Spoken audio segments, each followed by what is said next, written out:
President yafuuka president yava ku bwa honorable yafuuka president kati mulala nnyo kusookera ddala kyolina omumanya nti ono team leader waffe ngaffe aba NUP wano ku parliament ate era nga yakuliramu oludda olw'opposition wano ku parliament era nga mukulembeze wange ekisookera ddala nti takola bwomu era kikyamu nnyo okumbuuza nti akoze atya nedda tukoze tutya kuba nange ndi naye bwebanga akoze bubi nange nkoze bubi bwaba akoze bulungi nange nkoze bulungi era ekibuzo kiri nti mukoze mutya ekyo kye nsobola okuddamu nti tukoze mu mbeera ennungi ddala kubanga ensonga enkulu kulwanirira abantu baffe abaasibibwa tubalwaniridde nze ng'omuntu mbalwaniridde nga Right Honorable Mpuuga abalwaniridde era n'ababaka bonna tubalwanidde tuteekawo embeera tukiguzisa tetunaba kukiggusa ge mazima nze njogera amazima nga bwe gali tetunaba kukiggusa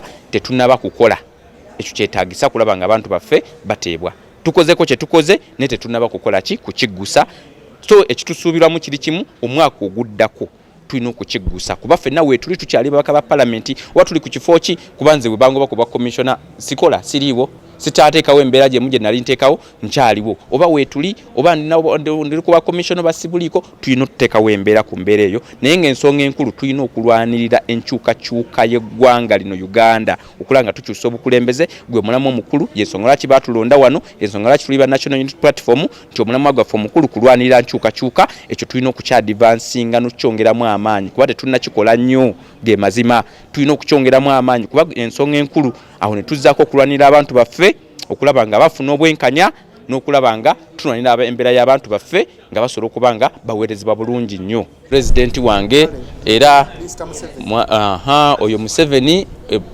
message enyinza omuweereza eryemu ave mu ntebe ya Kyagulanyi Mwami Museveni ekisanya kino nga gundi omwaka guno nga gutandika omupya vaayo weekube mu mutima ogambe ntulugunyizza nnyo mbonyabonyezza nnyo abantu mbakubye nnyo obwavu abantu mbakoze bubi abantu nfuze bubi era nkalakase bubi nnyo ekiseera weekube mu mutima 2024 otandike ne resolution empya otuviire mu ntebe ya Kyagulanyi okkiriza abantu beefuge nga tulina 2026 tanaba kutuuka kubanga ffe tugendagenda maaso nga tukulwanyisa nga tukozesa embeera yonna esoboka era eri mu mateeka nga tukujjako kuyimulanga eri bannaffe abali mu transport system okulaba nti ate wadde tuli mu kaseera kanene ako kuba nti tuli mu gandalo lya Christmas tugamba bagenda tambula ogenda mu byalo ogenda abava mu byalo okudda mu bibuga tubasaba isookera ddala mubeere beegendereza ku kkubo ennaku enkulu zetu tobulamu bw'abantu baffe bangi obubenje bungi ab'emikwano bangi n'ab'eŋŋanda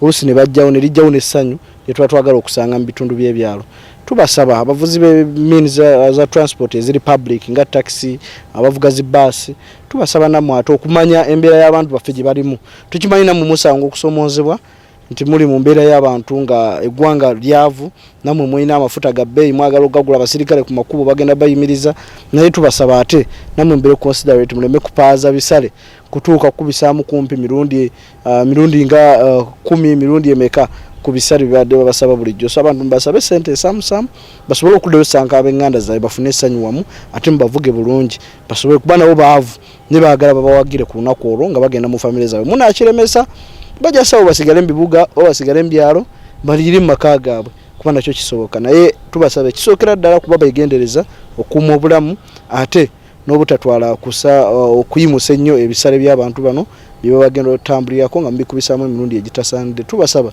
bwaba waliwo okwongezaamu kubeera okwo okusaanidde era okugere muleme kukola nga abakola ebyokufuna obugaggawa njagala kutendereza nakwebaza Pulezidenti wange Robert Kyagulanyi Ssentamu muyo w'amagezi eyamukkako mu basajja be bonna n'alonda Mathias Mpuuga okuba leader opposition atukulembedde nalabye ekintu ekizibu ennyo okuba leader opposition naddala mu mbeera gye tulimu olwanyisa Museveni abantu expectations zaabwe zakusuubiramu okuzimanaginga nakyo si kyangu ojja mu kufula of parliament ng'olaba ganga y'abayaaye bakuŋŋaanyiza ku side ya NRM kulwanyisa muntu aki. So if you are not smart and if you are not intelligent like Mathias Mpuuga tobasobola sajja bagezi baloya abatendeke bayimira maaso nga baze ku confusinga ate nga bakikola kagenderere batestinga obwongo balabe ne bagenda okusanga nga Mpuuga ali steady bamukubeno nga abalina na managing a clique of crooks bamukube wali nenga afafagana nabo. Is a great man. Eranze kulange sinalaba yo lop yenkanankana Mathias Mpuuga kasooka ntandika kutegeera benakalaba kumbalabi nalabako ku Gengala Tigo nalabako ku Nandala Mafaabi nalabako banje mpala gwenyizo gerageranyamu yandaga kumanya ali Wini Kiiza era sike juso kyogera Wini Kiiza yalaga mukko naye abasigadde bonna babadde mbeera yeeyo. Mathias Mpuuga is a class above, equal to nobody including myself. Nwakwale nange nandi agadde mbere koropo ne okkirizanga muno kyakusinzizza n'ogamba babanga tuli mu leadership ya Mpuuga tusobola okukola ebirungi bingi okumanaginga bana abasajja ng'oli mugezi osobola okuzanya ennukuta ez'Oluganda n'ez'Oluzungu perfectly. Eyo talent Mukama agiwa omuntu omu gwe naakalaba. Bw'osanga amanyi Oluganda ennyo Oluzungu batalutegeera, bw'osanga amanyi Oluzungu ennyo tamanya Luganda. Kakati omusajja azanya ennukuta zombi n'azitaputa ne zinyuma ne baba akuvumye nga totegedde nti akuvumye. Oye Mathias Mpuuga. So nze nebaza Kyagulanyi Mukama wange president baba asobola kino kimusaba ku mutimbagano Mpuuga tukyamwetaaga, swage kyamwetaaga. Tuzanya n'abasajja abataswala nga betaaga muntu mugezi okumanaginga. Tuzanya n'abasajja abajja nga bakimanyi nti bazze kukola fujjo kibagenda okukola kikyamu naye nga beekazaakaza buki bwekazaakaza nga bo bagala ku confuse nga ludda oluvuganya government balufula olujega naye omuntu ali ever steady nga ate ali spot on ye Mathias Mpuuga gotosobola kukwata bujega anytime wali lwapati amuntu banategeera sitayiro gyakola muneze nkakasa bukakasa nti amaanyi g'olujegere gava mu bugonvu bwalo. Bw'oba oli mugezi ng'osobola okutambula nga Mathias Mpuuga simanyi nti waliwo ne respect gy'ayina.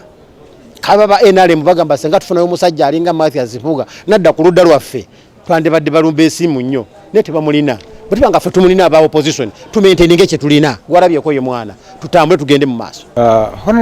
Right Honorable Mathias Mpuuga emyaka 2 n'ekitundu gy'amazze ng'akola obwa leader of opposition mu parliament. Nze kyemulabyeko ekinene ye akulembeza competition, not fighting, si kulwana nti ndwane ne government ye akulembeza competition. Era bwe tutuuka ku kintu ekikwata ku Uganda ng'eggwanga olaba nti ebya opposition abiteeka bbali n'alaba nti ekya Uganda kisooka ne kiyitawo ate bw'essaawa ya competing bwetuuka kati aleeta kye baamutuma ekyokukompitinga n'alaba nti pateye oba opposition eraga biki byesobola okukola ebisinga ku bya gavumenti byekoze. Era ekyo kyemulabyemu nnyo era waliwo baloope betwalabanga nga ye bwayemirira ku floor n'ekirungi ekya Uganda yonna ng'akirwanyisa n'alaga nti si kirungi. Naye mu Right Honorable Mpuuga kyakoze mu myaka 2 n'ekitundu kiraga tusobola okubeera ne opposition mu Uganda ate ekola competition naye nga si kulwana bulwanyi. Azima Honorable Mathias Mpuuga ogugwa gukoze twatandika wano ne legislative agenda ebintu ffe byetulowooza nti singa ffe tubadde mu gavumenti gana amateeka gandibadde weegati era biki bye twandikyusizaamu mu mateeka ogugwe n'agukola n'agamba etteeka ly'ettaka nandikyusiza kino, obuli bw'enguzi nandikyusiza kino, etteeka ly'obulimi oba minisitule ya agriculture nandikyusiza kino. Yatandika ne legislative agenda buli muntu gye yafunako. Honorable Mathias Mpuuga n'akomawo ne budget, alternative budget.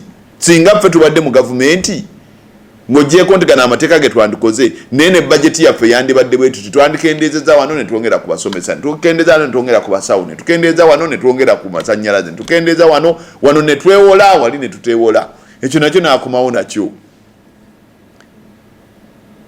Ne tujja nga tuvudde ku ebyo bibiri budget legislative agenda etandise ne tubeeramu ensonga ez'enjawulo gavumenti zeereese n'abaddamu bulungi n'oluzungu olukambwe olw'olumu n'alugonzagonzaamu naye era ne batamuddamu. Omulimu gwe nga leader of opposition agukoze. Singa twogera ku kiyitibwa activism ajjukira mukulu Mpuuga owa walk to work. Toyinza kubuusabuusa nti kati ku kintu ky'okubulawo kw'abantu tasobola kukwata nsi eno kugiteeka ku nguudo za Uganda bw'aba yasazeewo. Kubanga ne gavumenti nayo kigirimu kyagiyinze temanyi kyakuddamu okuva bwe yagitandika. So bwekuba kuli kukuteeka gavumenti eno ku bunkenke yasobodde okugiteekako ku bunkenke okumala akaseera ne batandika n'omubalira ennaku bw'otakomawo ku lw'omukaaga bw'otakomawo ku lwokusatu era bw'otakomawo ku lwokuna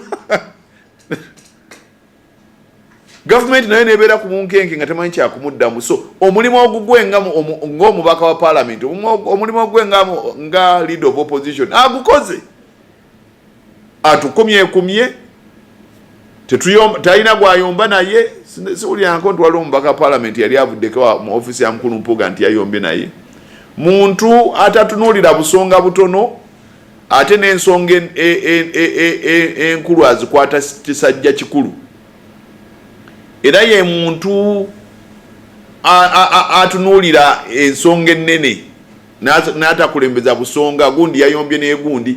Nze lumu waliwo omubaka wano yagenda nanjogerako wa mukulu Mpuuga nemmanya nagenda okumutuukako yaŋŋamba bugambi nti obwo obusonga butono tebutwala ggwanga mu maaso. Gwe ng'omubaka wa paalamenti bakubye okulowooza ku busonga obutono gundi yakoze kino gundi ate yakola kino gundi yandowooleza kino gundi ebyo si bikulu. Ekyakuleeta wano oli mubaka ateeseza eggwanga tunuulire ensonga ennene ezitwala eggwanga mu maaso abakwogerako baleke abatakutegeera baleke sigala ng'otambula sigala ng'ogenda mu maaso. Emyaka 13 n'ekitundu ng'ali 12 n'ekitundu ng'ali mu paalamenti eno bw'otunuulira ababaka ba paalamenti omulaba nga musajja muggumivu era ng'agifunyeemu era nga byateesa abitegeera. Waliwo bangi ababadde wano emyaka 13 n'ekitundu naye nga tosobola bbawa buvumu bwakola ki bwayina. N'olw'ensonga eyo mukulu Mpuuga omulimu gwagukoze nga leader wa opposition. Tewali nsonga lwaki tumuyisaako amaaso, tewali nsonga lwaki tetumuteeka mu abo abakulidde oludda oluwabula gavumenti ababadde bakyasinze. Naye era tetwerabira nti buli wali omumanyi ate wabirawo muki omumanyi, buli wali ekintu wabirawo ekisinga. Bwe baleeta modo y'emmotoka korona mu 97 oba mu 2000 twali tumanyi yesinga okunyirira. Leero bw'ogiteekawo n'eyakaakati oyinza okulaba nga ate eyakaakati yeekola ki yesinga. So buli wali omugezi wabeerawo asinga, buli wali ekirungi wabeerawo ekikola ki ekisinga. Kati obuzibu opposition bweyina bwe kufuna oba waliwo asinga ono. Obunafu obuli mu myaka 2 n'ekitundu badde bwakuba nti ffe bwe tutuulanga ababaka omanyi opposition efuna budget obumbinoza 3 n'ekitundu ba 3. Obunafu obubadde nti buli kibiina kyagala wakiri kifune ku ssente ezo kyesalirewo. Tufe aba DP ku 3 ekitundu kano ke kashare kaffe, kano fe aba FDC kano ke kaffe, fe aba NUP kano ke kaffe. Sachi ati bwe tuba tutambula namwe mwebudgetingira naye ssente zino tebaziwa bibiina baziwa opposition. So agitation yaliwo oba okukankana okwaliwo kwali kukuba nti no buli kibiina kyaye kigamba lwaki tubeera wamu buli omu alina kufuna abamuwa akaka akakozese. Okyegera kyentegeeza awe wayinza okuba nga waliwo agitation. Ekyokubiri, of course waliwo abantu abatasobola kwagala. Mukulu Mpuuga waliwo abatajja kumwagala, talina kwagalwa buli omu.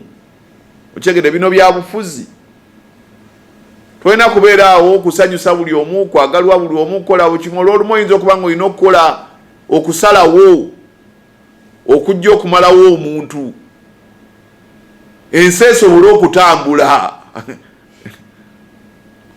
Okyegera kyentegeeza kubanga tuli tutunuulira ensonga ezitwala eggwanga mu maaso.